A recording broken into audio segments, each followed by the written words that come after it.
आज मैं आपके सामने एक ऐसी कहानी रखने जा रहा हूं जो सिर्फ एक सेलिब्रिटी स्कैंडल नहीं, बल्कि एक अंधेरों से भरी हुई दुनिया का दर्पण है। एक ऐसी कहानी जहां नाम, शोहरत और प्यार के पीछे छुपी है। एक ऐसी सच्चाई जो रात के 3 बजे भी आपका दिमाग हिला देगी। ये कहानी है किम से रोन की, एक टैलेंटेड, सक्सेसफुल लेकिन अंदर से टूटी हुई एक्ट्रेस की, जिसकी मौत ने पूरी कोरियन एंटरटेनमेंट इंडस्ट्री को हिलाकर रख दिया था। 2024 के आखिरी महीनों में जब लोग नए साल की तैयारी कर रहे थे, तब एक खबर ने सब कुछ थमा दिया। किम से रोन ने अपनी जान ले ली।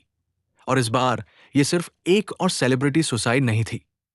शुरुआत में मीडिया ने बस इतना लिखा, करियर में समस्याएं थी, डिप्रेशन का शिकार थी। लेकिन जैसे जैसे वक्त बीता, एक और ही सच सामने आता गया। एक ऐसा सच जो किसी ने सोचा भी नहीं था।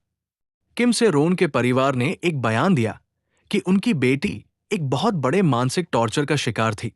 उन पर जबरदस्त आर्थिक दबाव डाला गया था। उनकी एजेंसी गोल्ड मेडलिस्ट ने उन्हें एक लीगल नोटिस भेजा था। 700 मिलियन वॉन का कर्ज भरने के लिए कहा गया था। सोचिए जरा, एक एक्ट्रेस जो पहले से ही स्ट्रगल कर रही है, उस पर इतना बड़ा बोझ डाल दिया जाए बिना किसी सहारे के। और ये सब करने वाला था किम से ह्यून, गोल्ड मेडलिस्ट का को-फाउंडर और किम से रोन का एक्स बॉयफ्रेंड। हॉवर लैब पर किम से रोन की आंटी ने एक वीडियो पोस्ट किया। एक ऐसी वीडियो जिसमें उन्होंने इमोशन होकर बताया कि कैसे उनकी भतीजी दिन ब दिन अंदर से टूट रही थी। कैसे उसने किम से ह्यून से मदद मांगी थी। सिर्फ इतना चाहती थी कि वो थोड़ा सा सहारा दे, एक छोटी सी हमदर्दी दिखाएं। लेकिन किम ने कुछ नहीं कहा, चुप रहा। वीडियो के तुरंत बाद इंटरनेट पर तूफान आ गया। लोग कहने लगे किम से ह्यून ने सिर्फ उसके करियर का नहीं, बल्कि उसकी मानसिक हालत का भी मजाक बनाया। उस पर ग्रूमिंग के आरोप लगने लगे। लोगों ने पुरानी तस्वीरें और क्लिप्स निकालनी शुरू कर दी। एक वीडियो में तो किम से ह्यून कहते हुए दिखता है, जब मैं 40 का हो जाऊंगा, मैं चाहूंगा कि मेरी पत्नी 20 साल की हो। इतना अजीब, इतना डिस्टर्बिंग कि लोग उसे शिकारी बुलाने लगे।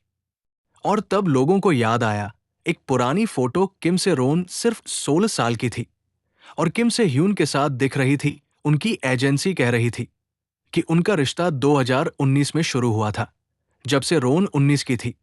लेकिन लोगों ने उस 2016 की फोटो का सबूत दिखाया, जिसमें दोनों काफी करीब दिख रहे थे।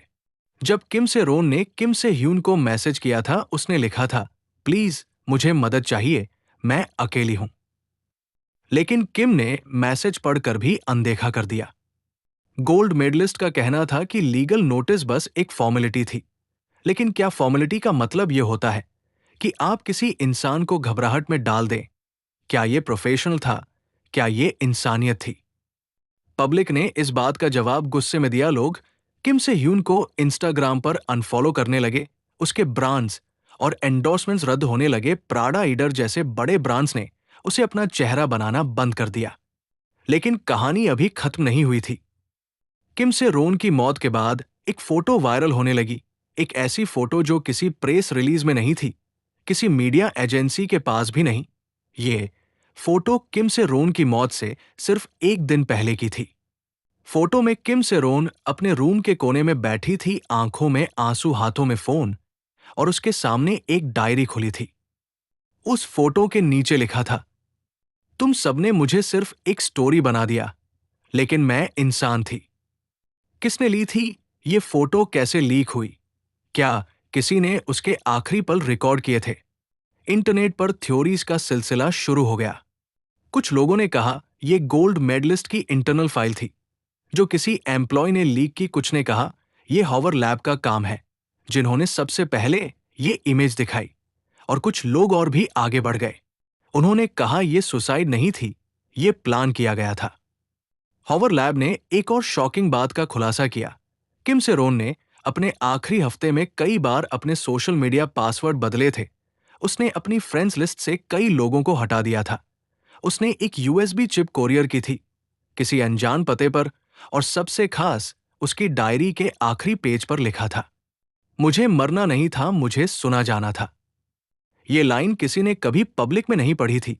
सिर्फ हॉवर लैब ने एक वॉइस नोट दिखाया, जिसमें किम की आवाज थी, कांपती हुई, टूटी हुई, लेकिन जिंदा। उसने कहा था, मुझे लगता है मैं अब और नहीं जी सकती, पर मैं चाहूंगी लोग जाने कि मैं सिर्फ पागल नहीं थी, मैं सिर्फ अकेली थी। ये सुनकर लोग काम गए, एक समय की इतनी बबली एक्ट्रेस जिसे लोग कोरिया का सनशाइन कहते थे, वो इतनी अंधेरों में कैसे चली गई। फिर सामने आई उसकी डायरी की एक और लाइन, मेरे पास सिर्फ एक दोस्त था और उसने भी मुझे ब्लॉक कर दिया। हॉवर लैब ने कहा कि डायरी में कई बार एक ही नाम बार बार लिखा गया था, किम सेह्यून। और फिर आई एक लीक ऑडियो कॉल।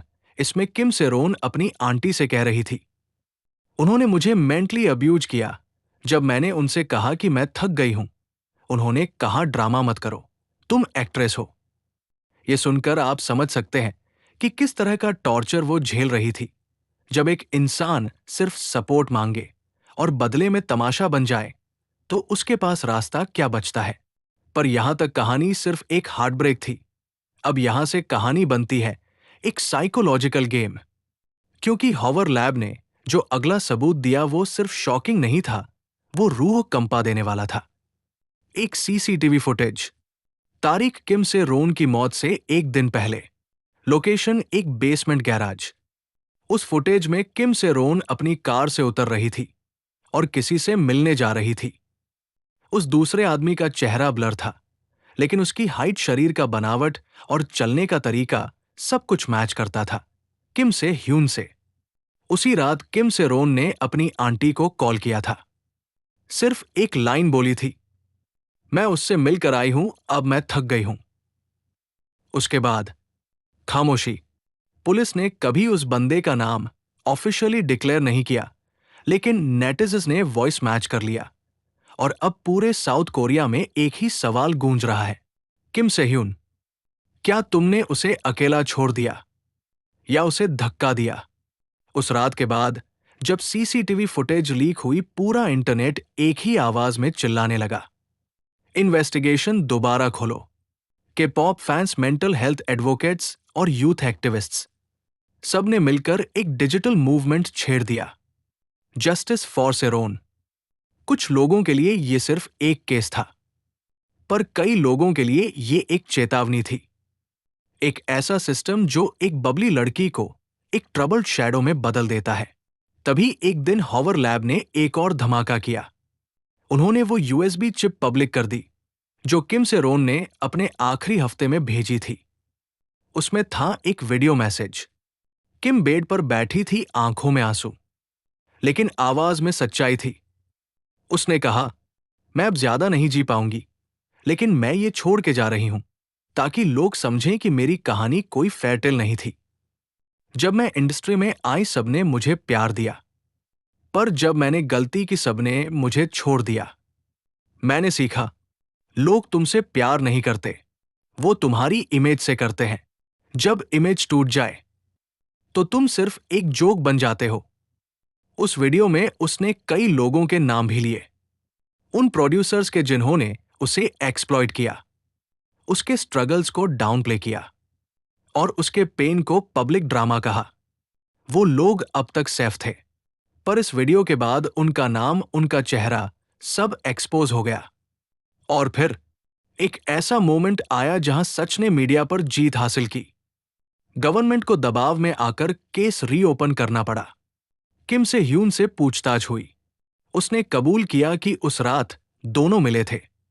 उसने कहा, मैं उसे मना कर रहा था कि वो ओवरथिंक कर रही है, मैं बस उसे इग्नोर कर रहा था।